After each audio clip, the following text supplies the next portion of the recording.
राष्ट्रीय संयोजक माननीय बीएम सिंह जी का है। एडवोकेट बीएम सिंह जी जो इलाहाबाद हाई कोर्ट में एडवोकेट हैं और आज की प्रोग्राम की अध्यक्षता कर रहे हैं।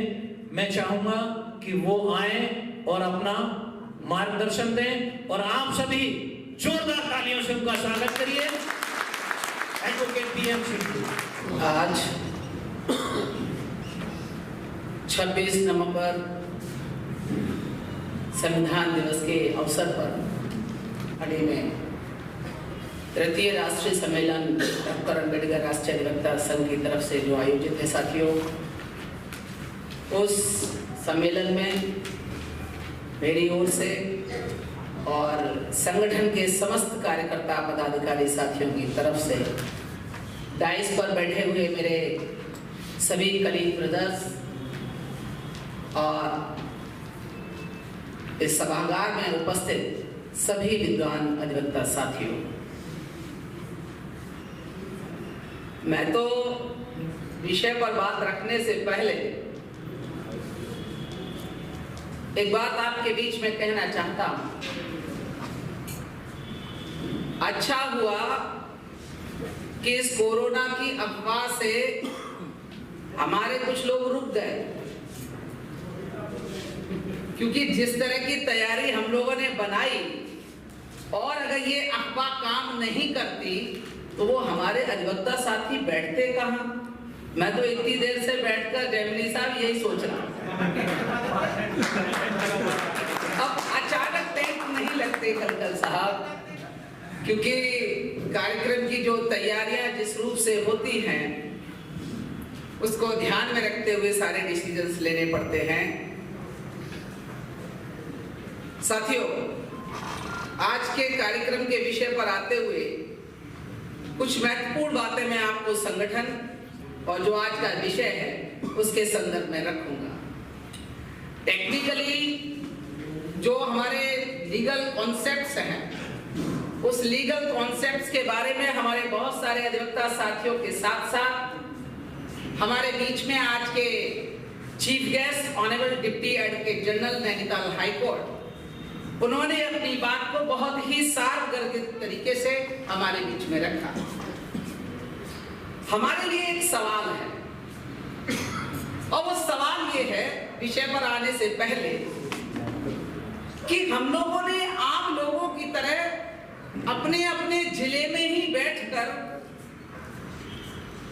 संविधान दिवस की बधाई या कैंडल जलाकर उस कार्यक्रम का आयोजन क्यों नहीं कर लिया। ये हम लोगों ने जहमत उठाई और हम लोगों ने अपने साथियों को भी कष्ट दिया और इतना जबरदस्त कष्ट दिया कि 26 तारीख तक वो मुझसे कहते रहे, सर आना पड़ेगा क्या। मैंने कहा कौन आएगा मुझे ये नहीं मालूम है, मैं दिल्ली में आपके स्वागत के लिए पहुंच गया हूं, मुझे ये मालूम। निश्चित रूप से मैं आपको इस कार्यक्रम की अभूतपूर्व सफलता पर एक बात कहना चाहता हूं जो इंटरनली हमारे पास इंफॉर्मेशन आई। स्टेट ऑफ यूपी में संगठन ने बहुत ही ज्यादा पब्लिकली भी काम किया। कोरोना के दौरान इलाहाबाद हाई कोर्ट के डिसीजन को लेकर जो स्टेट गवर्नमेंट के एडवोकेट जनरल ने रिकॉल एप्लीकेशन डालकर उसे वापस लेने का जो एफिडेविट फाइल किया, हम लोगों ने उसको पूरे स्टेट के एडवोकेट्स के पास में ले जाने का काम किया। और आज से 3 महीने पहले कोरोना शायद लगता भी था, उस दौरान हमारे साथियों ने भयानक उस कोरोना के काल में धरना प्रदर्शन, सांकेतिक धरना और डीएम्स को थ्रू रिप्रेजेंटेशन प्रदर्शन किया। उन दिनों कोई अधिकारी के पास जाने की हिम्मत नहीं करता था और अधिकारी मिलने की अनुमति नहीं देता था। इस भारत में केवल एक ही वो वर्ग है जिसका नाम काला कोट है, वही है भूतपूर्व काम कर सकता है। ये अभूतपूर्व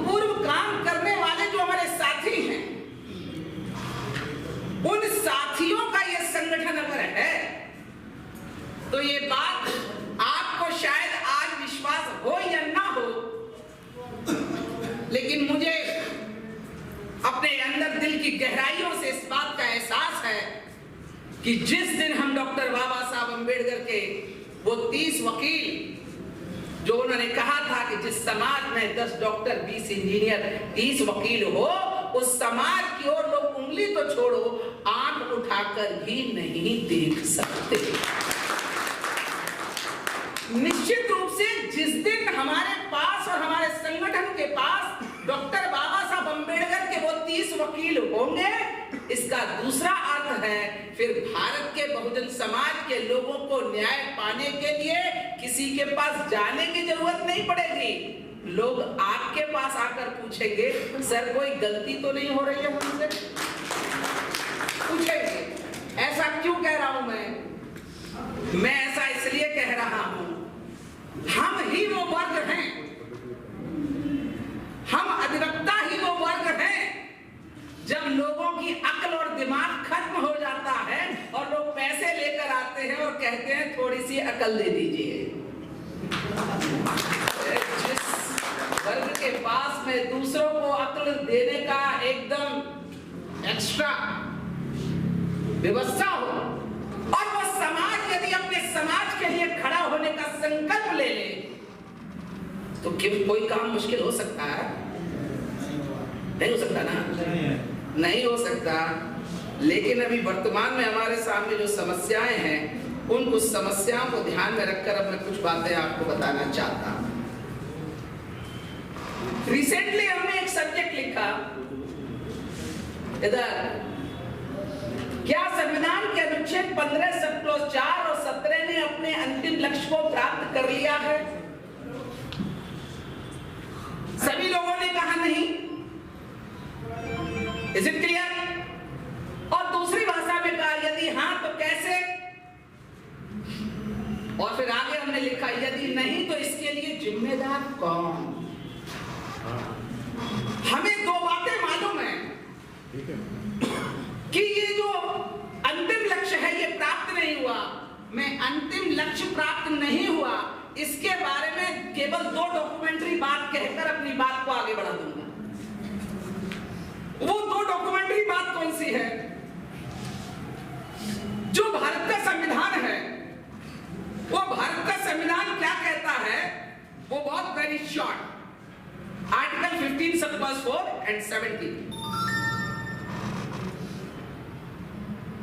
prohibition of discrimination on grounds of religion, race, caste, sex or place of birth.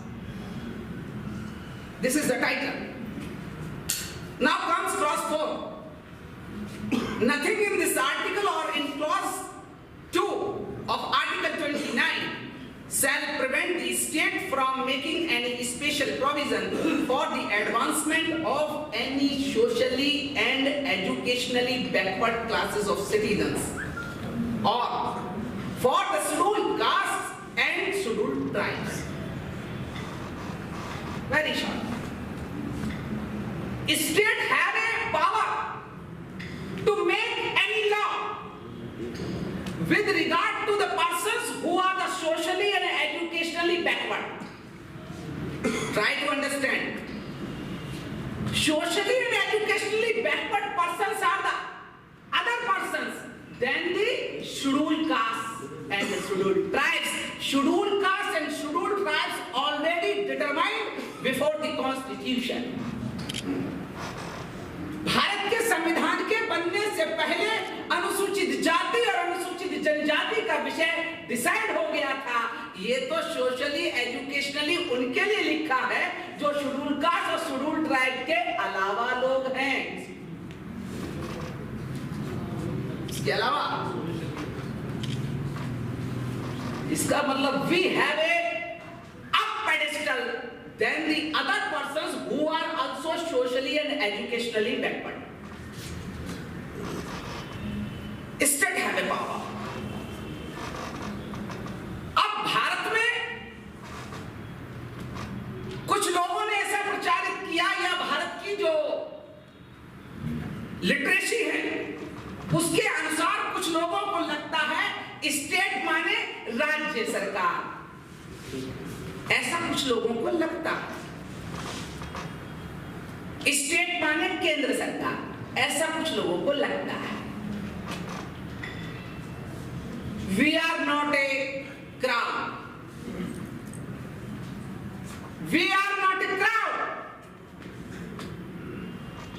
We are the persons who are the creamy layer of this country or the class. Creamy layer in the sense you are the more educationally forward than the other class of our society.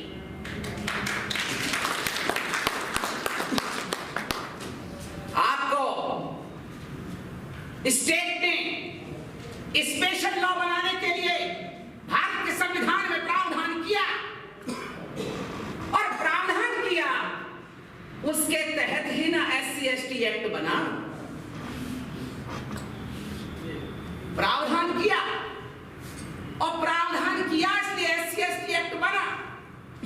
और जब SC/ST act बना तो वो क्यों बना, इसके बारे में भी शॉर्ट में दो बातें। Now kindly have article 17 for a moment. Article 17 says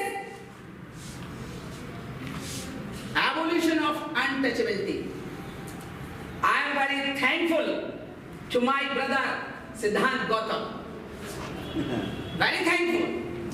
He given me a very good knowledge about this fact that Dr. Ambedkar don't want to only abolish the untouchability, even they want to abolish the caste system altogether. Very nice. Very nice. विद्वानों की जब जमात होती है तो किसी न किसी विद्वान के मुख से निश्चित रूप से जानकारी भरी बातें आती हैं। मेरा भी बड़ा सौभाग्य है, सौभाग्य in the sense not that, वो वाला भाग्य मत समझ लेना। सौभाग्य मीन्स अवसर, अपॉर्चुनिटी, कि मुझे भी यहां से सीखने को बहुत कुछ मिला। जो हमारे साथियों ने कहा कि कास्टलेस सोसाइटी और उसके लिए ये प्रोविजन, और प्रोविजन कहता है very short, untouchability is abolished from that very day when the constitution implemented in this country, abolished right now, and its practice in any form is forbidden. And any practice, यानी कोई भी उसका तरीका is absolutely forbidden, रोक दिया। The enforcement of any disability arising out of untouchability shall be an offense punishable in accordance with law. यानी किसी भी प्रकार की अनटचेबिलिटी किसी भी फॉर्म में अगर शेड्यूल कास्ट के लोगों के साथ में होगी, उसको अपराध घोषित किया। भारत के संविधान में मेरी जानकारी में केवल ये ऐसा आर्टिकल है जहां ऑफेंस भी डिक्लेयर किया गया। अंकल साहब, I am correct? It is. This is,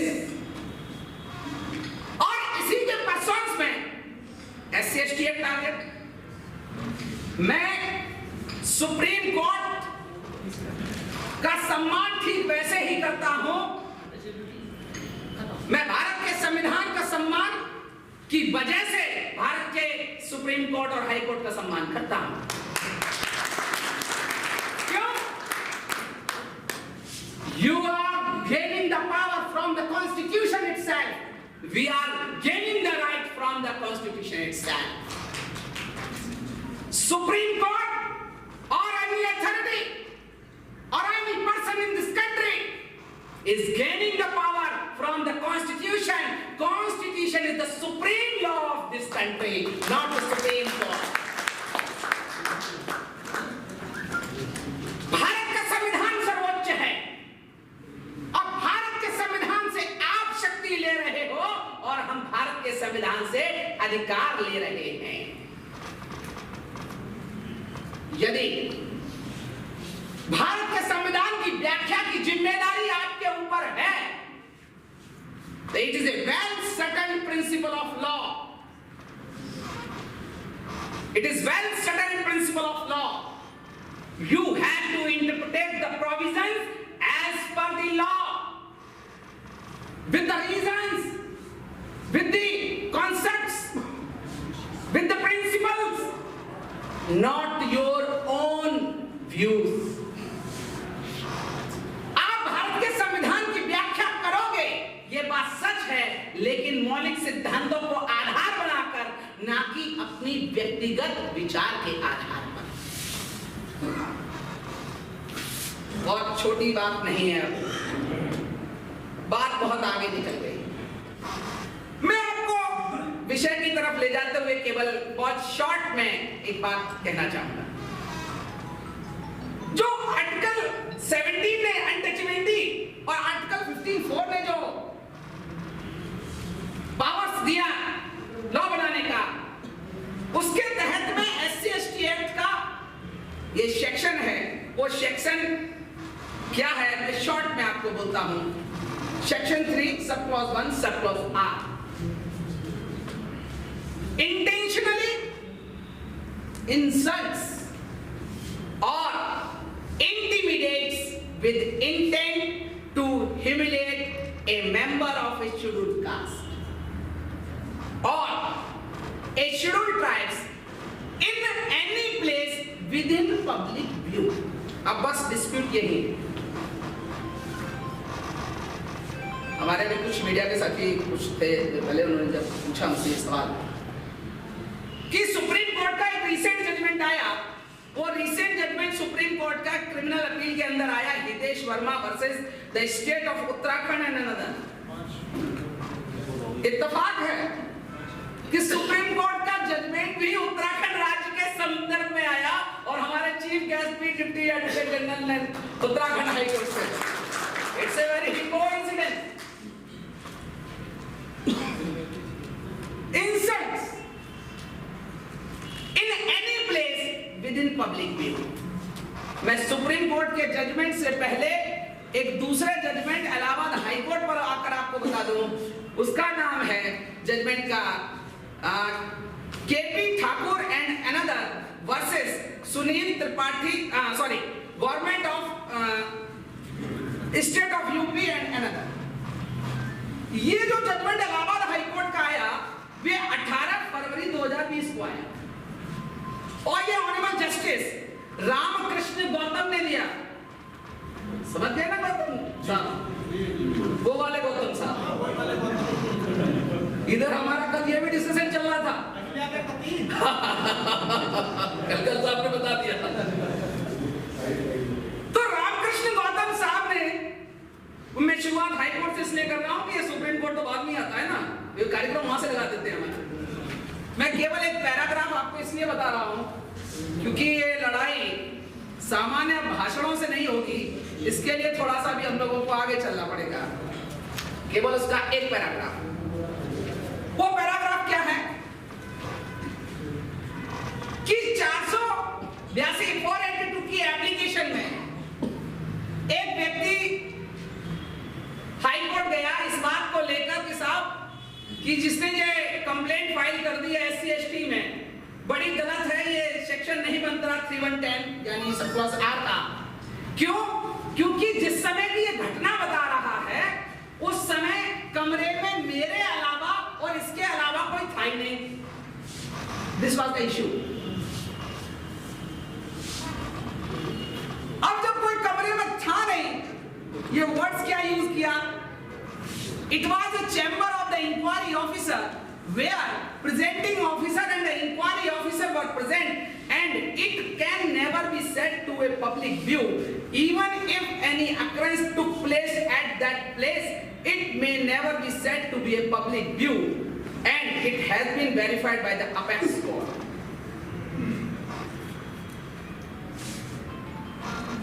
अब मेरा सवाल है,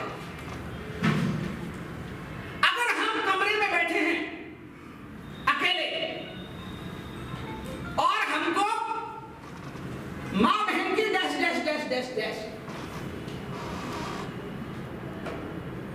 गालियां कोई दे, या हम उन्हीं honourable whether it may be a insult or not. Maybe insult or not. Whether it may be a humiliation or not. इतनी हैरानी की बात है। यदि कमरे के अंदर अगर अकेला आदमी आकर मुझे धमकाए, मुझे गालियां दे, तो मेरा अपमान नहीं होगा? और मेरा अपमान होगा या नहीं होगा, ये पब्लिक के व्यू से तय होगा या इंडिविजुअल के व्यू से तय होगा?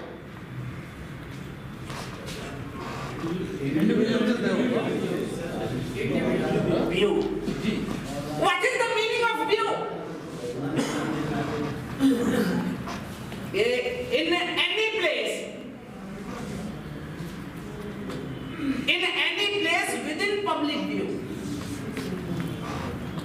ये अगर ऐसा लिखना चाहिए था, पब्लिक प्लेस लिख देना चाहिए था पार्लियामेंट को लोग बनाते समय।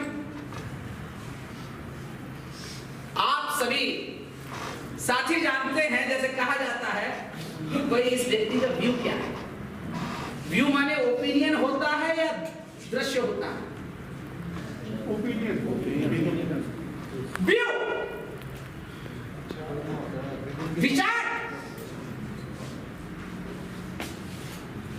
इंटरप्रिटेशन को करते समय we have to see the object of that particular act or the section. Public view means जनता का विचार। जनता का विचार का मतलब है कि जो पर्टिकुलर एक्ट हुआ है वो लोगों की ओपिनियन के अनुसार ऑफेंस है या नहीं। क्योंकि हो सकता है इंडिविजुअल आदमी अपनी ओपिनियन मिला रहा हो, लेकिन कितनी हैरानी की बात है कि इलाहाबाद हाई कोर्ट के उन माननीय न्यायमूर्ति महोदय ने इस पब्लिक व्यू को विचार न मानकर उन्होंने पब्लिक प्लेस के रूप में डिफाइन कर दिया। एक दूसरा एग्जांपल जो रिसेंटली अभी जो सुप्रीम कोर्ट ने दिया, उसके बारे में भी केवल एक पैराग्राफ आपको बताकर बात को खत्म कर दूंगा इस विषय पर। वो क्या है? यस, बड़ी हैरानी हो जाती है ये इंटरप्रिटेशंस को देखकर कि उन्होंने ऑब्जेक्ट ही एक्ट का बदल दिया। कंगल साहब क्या लिख दिया सुप्रीम कोर्ट ने? The object of the act, SC/ST act का ऑब्जेक्ट क्या है वही उन्होंने बदल दिया। Object of the act is to improve the socio economic condition.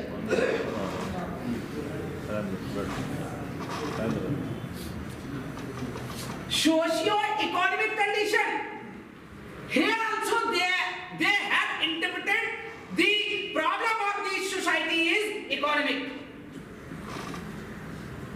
Socio-economic conditions of the scheduled caste and the scheduled tribes, as they are denied number of civil rights. Thus, the offence under the act would be made out when a member of the vulnerable society section of the society is subjected to indignities, humiliations, and harassment.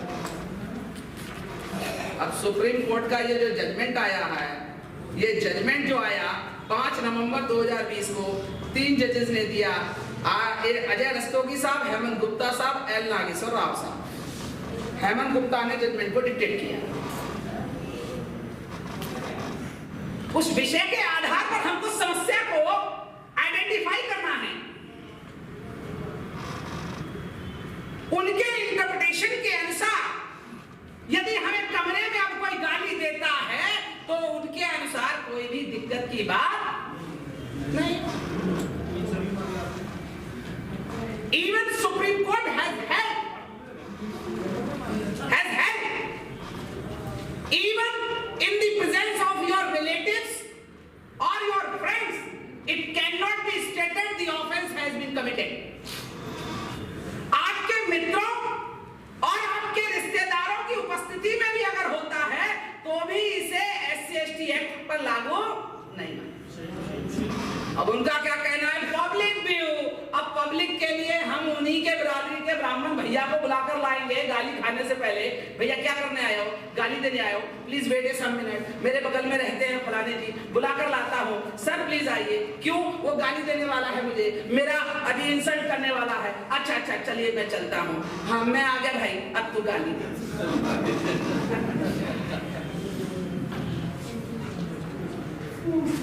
लग रहा है ना?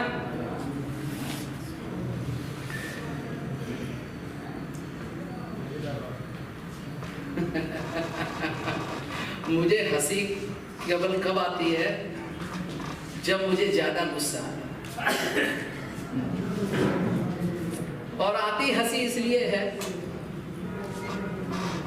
वर्तमान में अभी इंतजार करने के अलावा कर ही क्या सकते हैं, इसलिए अच्छा है उस दिन हंसकर इंतजार कर लिया जाए, क्योंकि वो दिन तो जरूर आएगा, वो दिन जरूर आएगा जिस दिन हमारी बोली तो छोड़ो, हमारी केवल आहट सुनकर समझ जाएंगे कि कोई आने वाला है। बोली तो हमारी बड़ी चीज हो जाएगी। ऐसा कर क्यों रहे हैं? Question is this, why they are doing all these things, why? Very well. The question is perfect, then the answer is also perfect. मेरे एक साथी ने बहुत बढ़िया बात इधर से कही थी, नेचुरल एनिमी और natural friends, artificial enemy and natural friends का एनिमी। आर्टिफिशियल एनिमी को आप खत्म कर सकते हो, नेचुरल एनिमी के लिए तो फिर नेचुरल एनिमी की तरह ही पेश आना जरूरी है। भारत के लोग क्या चाहते हैं? क्या चाहते हैं? हमारे दिमाग में एक बात स्पष्ट होनी चाहिए, this is the organisation of the advocates, but not only for the advocates.